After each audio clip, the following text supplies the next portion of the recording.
What's going on, y'all? I'm the Ghost of Vila, and I just finished watching Superman for the second time. Let's talk about it. The movie jumps straight to it, right? It's a little Star Wars like little title thing where sentences all over screen.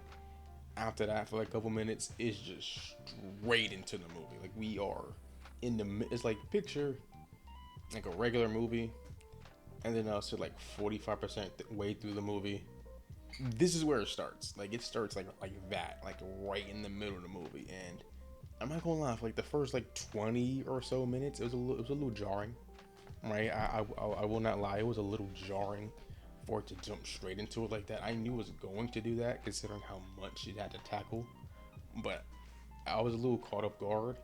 But after like a couple minutes, 20, 30 minutes, I was fine, right? I was all caught up. I understood everything was going on, all the stories they wanted to tell. It was easy. The politics. Oh boy, it all over social media. Politics is all you're seeing about this movie, and understandably so, because it is super straightforward and blatant on what they're trying to tell you. They said before the movie, this is an immigrant story. They were not lying. There is a reason why an entire group of people absolutely hate this movie. Like, it is super upfront about its politics. I'm not gonna go too far into that. That's for you and other YouTubers to make videos about. But just know the politics are super duper straightforward. Another thing, cinematography, the shots, the camera angles, the camera movement. Oh my god, especially that scene where Lex is walking through the Fortress of Solitude and he's just walking straight and the camera's moving around him and all the little engineer blades is going around hitting the robots, and it's one shot too. It was so good. And that Mr. Terrific scene where it's just following Lois and like right in front of her in the background you see Mr. Terrific doing things like, oh my god, that was amazing. That scene was that's one of my favorite parts in the movie. Just that scene alone. The music, we heard it in the trailers. Like it was good, right? Cinematography was amazing. Music was amazing. What's another thing I can say without? I will say the Justice Gang is interesting to me because that infers the Justice League doesn't exist, right? Unless it could technically exist, it just hasn't invited Superman yet. But considering we are right smack dab in the middle of a universe right now, they've already met each other, they already know each other. It's hard to believe that a Justice League exists and they didn't pick up Superman yet. So that leads me to to a hilarious realization that Guy Gardner, of all Green Lanterns, is a founding member, possibly, of the Justice League, which is crazy to say, but here we are. So as of right now, by the end of the movie, it's Mr. Terrific, Guy Gardner, Green Lantern, Hawk Girl, and Metamorpho. We'll get to him in a minute. Superman isn't technically a part of it, but come on, he's basically part of the group at this point. So look out for that in upcoming movies. It's not gonna be in the next movie, which we'll get to that movie in a minute as well. But it's going to be interesting to see the development of the Justice League and how that forms, how Batman plays into it, and how the other Green Lanterns with their show, how they play into it, how characters like the Flash or Wonder Woman or Aquaman, if they even pop up at all, where they pop up into it. So that's going to be interesting to see. Speaking of Guy Gardner, he was hilarious. He was hilarious. I loved his character, and I cannot wait to see more of him over the next couple of movies, whether it's in this Superman sequel or the Supergirl movie or whatever. Even if he appears in the Lantern show, I can't wait. The constructs with the middle fingers and the mittens, it was hilarious. I loved his character. He was funny. Haircut stupid, and I love it. He kept a stupid haircut. That's one of the main reasons why I love Guy Gardner as a character in general. He is a hothead, and he is not ashamed of it, and I love it. He is super insistent on the Justice Gang thing when nobody else is, and it's hilarious. uh, Lex Luthor. Let's talk about him. He is a D1 hater. Lex Luthor is a top tier hater. He ain't Reverse Flash, Doctor Doom level, but he's like right a tier below. He's like a tier A, like a tier 2 level hater. Like he is hating. This whole movie is just about his hate for Superman.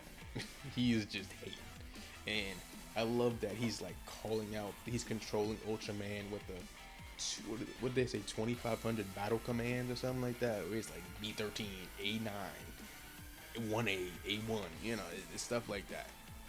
So stuff like that leads me to believe in the future Superman movie, whether it's Superman 2 or Superman 3, he's going to come back because he was in prison at the end of the movie.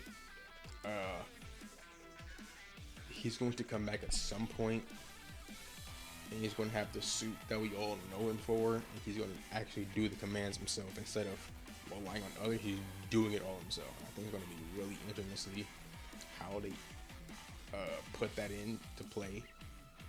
I think I'll go a little bit more in depth with that at the end of the video if we're talking about sequels. But for now, he's great. The actor did a phenomenal job. Straight hating. Love to see it. Ultraman, he's Bizarro. He's basically, they didn't officially call him Bizarro, but come on. He's a clone of Superman. That's stupid. Take a while guessing who that is. Let's see, the action scenes. They were unique. I love them because instead of making Superman just a left-right merchant, he's actually like thinking. He's using weapons. He's using his own body. He's like the dude swung his body to the side, like like he was using them as a weapon. Like he was spinning around instead of just doing manual eyelid and starting and stopping and starting. Like he just kept it going, started spinning, and I just loved it. He grabbed the engine, not engineer. What's her name? Yeah, the engineer, right? He grabbed her and just started spinning. Like it was like that's the kind of action I want to see from Superman. Like not just a left to right eye laser merchant. Like, he uses his breath in interesting ways besides just freezing. He didn't freeze anything.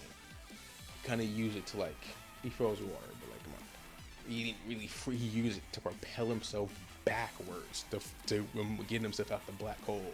He used it to move a dog out the way. Like he used it in interesting ways. Like that's the kind of stuff I love to see. Like superheroes using their powers in unique ways. That's one of the reasons why I love Spider-Man, because yeah, he can easily just, you know, stick people to things, but he's swinging on them and using that to grab items to swing at other people. And like, I love it when superheroes do that. So seeing Superman of all characters do that was nice. I loved it. Lois Lane, let's talk about it. She's an actual character, like an actual vital point of the story. Like it's easy for a story like this with all the cosmic threats and the government and war, it's a lot going on. It's easy for a character like her to be like forgotten, left behind, but she plays a pretty pivotal role, right? She helped Superman more than Superman helped her. Like that's the kind of character we're talking about here. Normally a lot of writers would kind of push it to the side, right? Especially with the black hole and needing to be saved. It's easy for them to flip it around and make Superman save her. We've seen it a dozen times, but in this movie, like I said, she helps Superman more than he helps her. Like, I don't think he technically helped her at all, technically speaking. Like, the only thing called help is like the interview with Clark, and he's like, Clark Kent. We're speaking of real quick, we didn't really see much of him. Like, we didn't really need, which was not really a bad thing. It's just, we didn't get to see much of, besides what you've seen in the trailers of that one little short interview scene and him and the reporter job. Like that was really it. We didn't really get to see Clark Kent, which perfectly fine. I get it. But back at Lois Lane, like yeah, especially when you didn't see Clark Kent, technically speaking, that much, it's easy for you to be like forgotten, left on the wayside, and not be out of sight, out of mind. But no, she was there, proactive, played a pivotal role. Jimmy loved him, hilarious. His dynamic with Eve is hilarious, and him being like a Riz Lord is hilarious to me, which actually turned out to be very important to the plot of the movie, which is crazy. Who knew Riz had to be that important, right? But yeah. Is there anything else? Well, I guess we gotta talk about Crypto. I love Crypto. He's a dog, and he acts like a dog, not just super OP. He did not listen at all this whole movie. He's a untrained dog with superpowers. That's basically what Crypto is. So he helped out a lot, but he also was in the way a lot. And I like how Crypto humanized Superman as well, right? He still had to keep track of a dog that wasn't his. It was Supergirl, which we'll talk about her in a minute. But yeah, I love Crypto. We're going to see more of Crypto in Supergirl's movie, and now we're talking about Supergirl. Let's talk about it. At the end of the movie, right before the end credits, we got to saw her a little bit. Apparently, she is a party girl. So that's a little bit of a sneak peek in what her movie is going to be about. I guess if I had to take a wild, super early guess on what that movie is going to be about, is her being balancing up being a party girl with being Supergirl, the same way Clark has to balance being a reporter. You know, having to grow up. Technically, having to grow up, right, and be more mature, especially. You know, when we get deeper into this universe and more bigger and more powerful threats, it's going to be leaning more on her and Wonder Woman and Batman and Superman. So she has to mature, right? Especially the deeper we go into this universe. So I think it's going to be really interesting to see how her character develops in her movie. Yeah, I think that's really it, I guess. Superman, if I had to give it a ranking, I give it a solid 8 out of 10. I think the points I knock it down a little bit, like the first 25 minutes or so was a little overwhelming, but I think over time, I think that will be fine. Right, so 8 out of 10, phenomenal movie. Now before we go, let's talk about sequels. What would Superman 2 and Superman 3 look like? If I had to guess, Lex Luthor gets out at some point. I think he gets out either at the end of Superman 2 and make him the final villain of 3, or he gets out at the beginning of 2 and he's like a background character. Like just on his Iron Man type timing where he's building the suit and we see him develop it, and then we don't actually see it until the third movie when he becomes the problem again. I think at the end of the day, he becomes the you can't make the case of him being the villain of 2. But I just don't see him being a back-to-back villain, right? Especially to a character like Superman, where he has so many other villains he can choose from. Because Darkseid is more of a Justice League villain, more of like a Thanos type figure, where he's in the background, getting the anti-life equation into stuff, so you can't do that. Starro, and you can do the Bizarro thing, but you kind of already did it with Ultraman already. You can rule that out. So I guess you kind of dwindles down his villain pool a little bit. I just don't see him being a back-to-back villain, right? Especially to a character like Superman. He can be in the background, more of like an annoyance that he has to deal with. But in terms of like a final villain, they will clash at some point. I think they end off the trilogy with them clashing. So I think he's the villain of 3, and then you can do General Zod 2. Right, get more in tune with his Krypton heritage, right? You saw Supergirl, she's getting her movie, and then the speech turned out to be very important. He never saw the second half, so he never really saw what their original vision is. And then I guess the plot of the second movie can be like Zod coming to Earth, and he's like, "Yo, you didn't fulfill your mission that your parents told you to. I'm here to do it for you." And then Superman stops him, yada yada yada. Second movie, right? I think that's gonna be the plot of the second movie, and then the third movie is where everything loops back around. Lex Luthor gets the suit. Superman, Lex, clash. Boom. There you go. That's the end of their trilogy. Right? Obviously, you're gonna intertwine. The Justice League and all of that, and the other superheroes, and Batman. Where does he fit in all this? And Supergirl, and the Wonder Woman, and all the other characters. Where they fit in this? Maybe they play a role in that as well. Expand the Justice Gang, as they call it, even more. Yeah, I think that's the direction to go with this. Is that it? I think that's it. Yeah, great movie. Can't complain.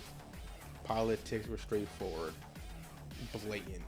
The only reason why people hate it: music, cinematography, acting, plot was on point. I loved it. This is everything I needed out of a Superman movie. Superman media has been cooking lately. Superman and Lois was fire. My Adventures with Superman is a good show.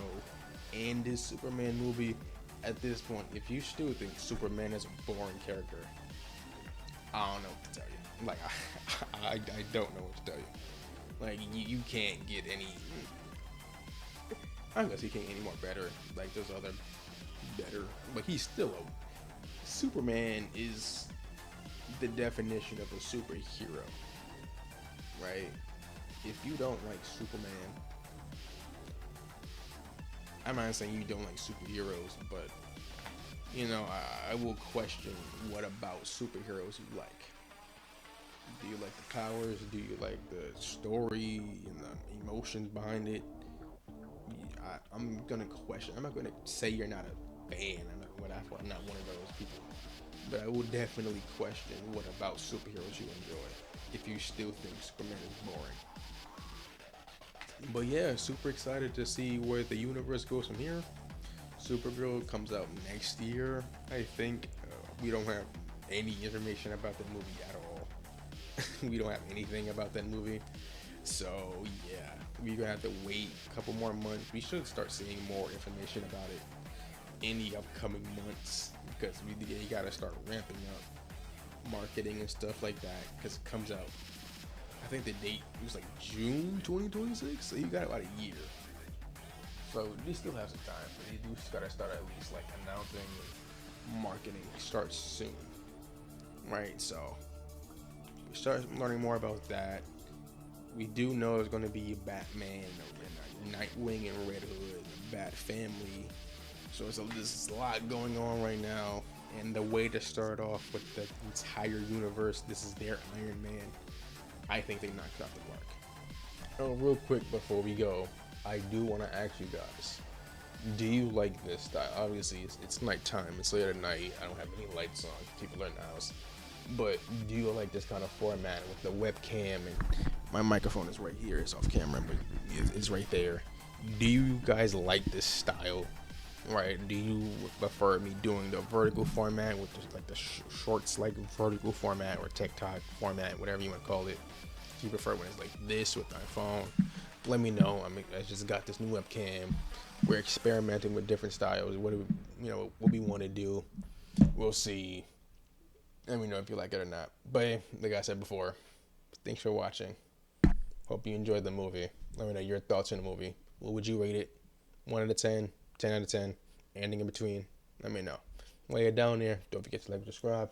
Hit that noti bell for more videos. Thanks for watching. Okay, hold on. Thanks for watching.